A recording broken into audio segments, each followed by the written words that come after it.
Hey Internet, today I thought I would talk about something near and dear to military contractors' hearts, military combat drones. Even though the US has something like 200 drones on the UAV Wikipedia page, I think having a video on a couple cool ones gives you a taste of what's there. Let's start with the MQ-1 Predator drone. The M and Q are Department of Defense acronyms, with the M standing for multi-purpose and the Q meaning remotely piloted aircraft system. The 1 signifies it's the first drone in the RQ series of drones. If you notice the drone is MQ-1 and not RQ-1, congratulations, here's a gold star. The original Predator drone was only meant for reconnaissance, hence the R, but then someone thought it would look better with missiles strapped to it. Unlike a couple of the drones I'll talk about later in the video, the Predator isn't autonomous at all. In fact, the pilots used to sit in a van at the end of the runway and control the takeoff and landing, then shift it to satellite communications during flight. Even though the Predator appears pretty big, you can disassemble and load it into a container aptly named the Coffin. If you were worried about it being stolen for whatever reason, there's still the entire ground control station to steal, which just barely fits in a C-130 Hercules. Oh, and the 20-foot satellite dish is a little harder to nab.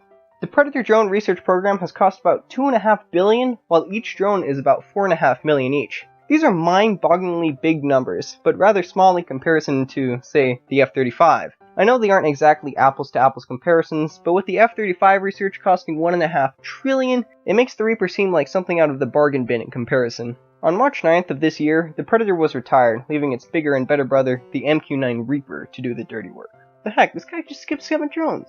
Fine, I might have kinda totally did, but mostly because I'd never heard of most of these, and odds are you haven't either. But in case you wanted to check them out, here's the list I could find, keeping in mind that the series was that of reconnaissance drones, and a couple were able to fit some bombs or missiles inside. The horsepower for the Reaper is 8 times more than the Predator, with 950 versus the Predator's 115. This means it can carry 8 times the amount of payload and 3 times the speed. In 2008, the New York Air National Guard 174th Attack Wing moved from F-16s to the Reapers, which I must say is the first supremely logical choice I've seen in my entire time researching for this video, because putting humans in planes that are likely to be shot down, not great. Something cool that the Reaper could be used for is shooting down rockets.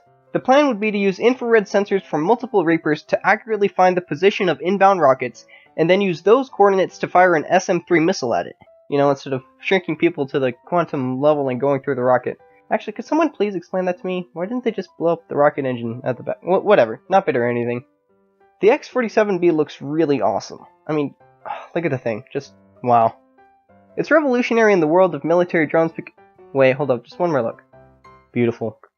The X in X-47B stands for experimental, the 47 means, you guessed it, the 47th in a line of experimental planes, and the B means it's after 47A. Duh. Besides its astonishingly good looks, the reason the X-47B is amazing is that it lands on an aircraft carrier by itself.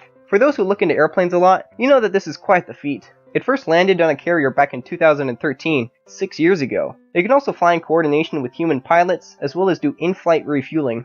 Given how far self-driving cars and the like have advanced in those 6 years, you have to wonder what the military have up their sleeve today. The drone's been nicknamed Cyclone for its advanced robotics, and Dorito, for obvious reasons. The Dorito was developed by Northrop Grumman for the Navy's Unmanned Carrier-Launched Airborne Surveillance and Strike Program, or UCLASS. The program was originally going to be long-range stealth combat drones, which would have made excellent content for this video. However, the Navy decided that instead of supporting YouTubers, they would create an autonomous aerial refueling drone instead. Not quite what I was hoping for, but no. Another combat drone that's in prototype phase is Bayes Taranis. Bayes. This one is significantly cooler than the Dorito, not just a nickname where it's called the Raptor, but also in capabilities. The Raptor is stealthy, great at reconnaissance, autonomous, and most importantly can carry both bombs and missiles to take out enemy targets.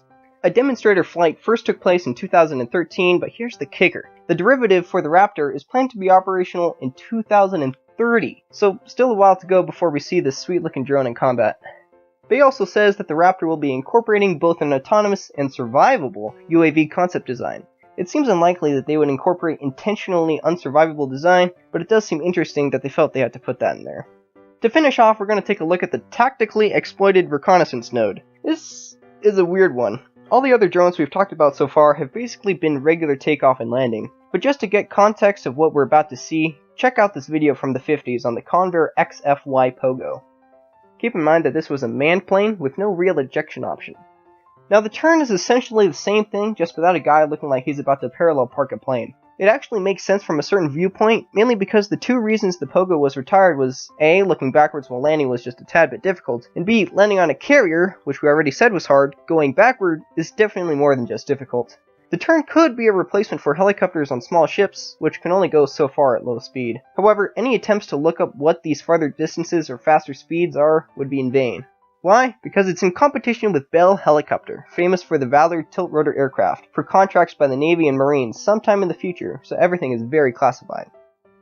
Thanks for watching. If there's any comments, criticisms, or ideas for another video, comment below. Have a good one.